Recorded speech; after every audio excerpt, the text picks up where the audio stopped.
Ved forkølelse og influenzasymptomer er det vigtigt at behandle området på stortåen og de 4 små tæer op i blommerne.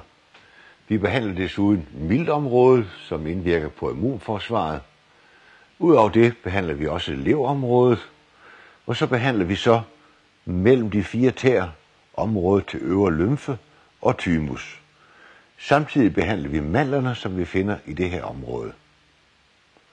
Udover det er det fornuftigt at behandle bronkier og lungeområdet, og det finder vi her på begge fødder. Ved forkølelse og influenzasymptomer kan vi med fordel behandle zoner i hovedet. Vi går ind på stortåens blomme, trykker ind, laver en rotation 3, 4, 5 gange, løfter, går ind og roterer, løfter, roterer igen, og løfter og roterer. Behandlingen kan gentages et antal gange. Herfra går vi videre over til tå nummer 2, hvor vi har området til bihuler. Man behandler ind i blommen, og vi kan tage fra den nedre del af blommen op igennem midten af blommen og til den øvre del. Vi tager også blommens sider med, kan lave nogle små træk hele vejen op. Reflekszone til bihuler. Reflekszone til bihuler finder vi også på tå nummer 3. Vi kan trække et par gange, og vi kan rotere ved at gå ind og trykke, rotere, tryk, rotere, og lade fingeren langsomt glide op mod den øvre del af tåen. Tryk ind i blommen, rotere og lad fingrene køre op mod toppen. Det samme sker på tå nummer 4.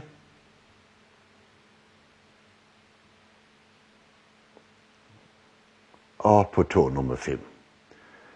Ydermere kan vi gå ind og behandle på området til mandler, som vi finder her i stortåens kant. Med en pegefinger går vi ind og trykker ganske let. Undgå at trykke for hårdt, da det er et område med knogler. Så kan vi behandle området til thymuskirtlen. Det ligger her oven på foden. 3-4 fingre. Trykker ned imellem mellemfodrodsknoglerne, mellem stortåen og tå nummer 2, og vi laver en lille rotation. Hvis symptomerne har sat sig i halsen, går vi ind imellem stortåen og tå nummer 2 og trykker ind i det her område. Området til svælget, struben og halsen. Trykker ind og roterer.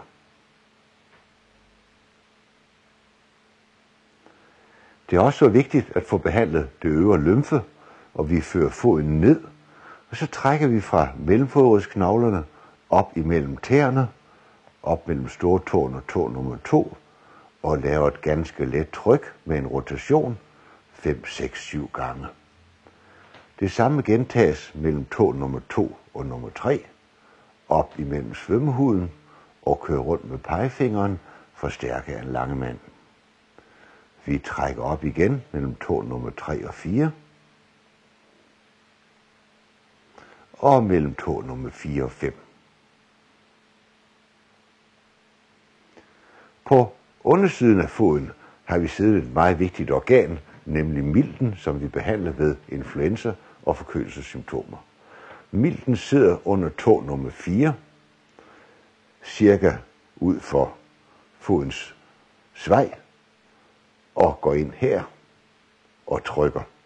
Ganske let tryk, roter 4, 5, 6 gange og løft.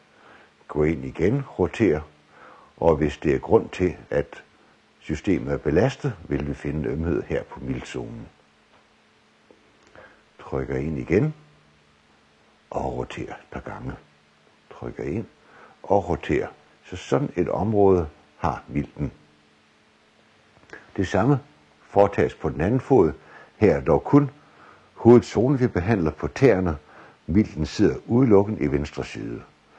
I højre side kan man med fordel også gå ind og behandle leveren, som sidder som en trekant her, i det her område. Foden bøjes lidt væk fra os. Vi roterer, løfter, trykker ind og roterer. løfter, trykker ind og roterer, hvor vi arbejder ned til, hvor vi har et knoglefremspring på ydersiden, og lige inden for det knoglefremspring har vi leverens nederste del.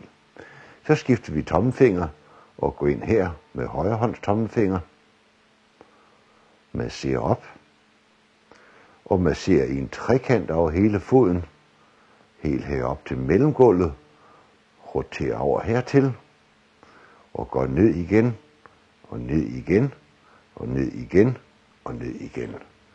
Ved influenza, træthed, søvnløshed kan leveren være belastet. Leverens område her.